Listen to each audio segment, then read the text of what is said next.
I'm Ken Doan, and I'm the designer of the Emerald City play.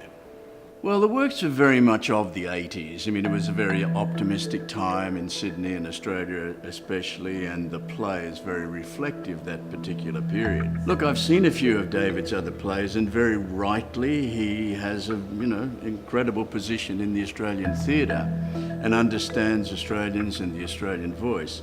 Look, I'm thrilled about the revival of Emerald City because it was one of my great moments in theatre. The opening night of Emerald City in Sydney was quite an event. I'll probably squirm a bit as I watch it because I didn't draw a very flattering portrait of myself, and there's no doubt that it is a little autobiographical. The play does follow the progress of a writer and his wife and his family from Melbourne to Sydney. The writer is a screenwriter who has had some success and is drawn to Sydney because he thinks it's a truly cosmopolitan Australian city in which he will prosper. I think theatre should work with great artists more across different media.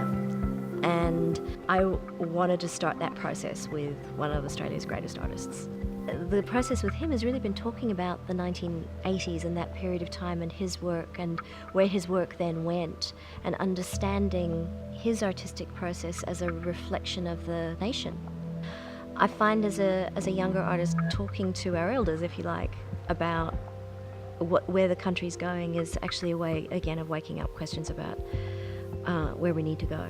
Emerald City really concentrates on the main characters are producers and writers, and their dilemma in the play is between art and money, and that still feels really relevant. Yeah, the character of the writer, wanting to make marketable product, but also wanting to be true to himself and make stories that matter. It doesn't feel dated at all.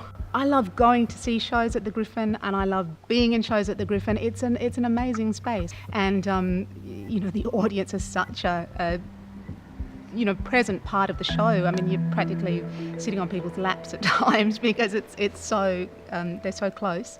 And I mean, with a comedy, I think it's going to be amazing.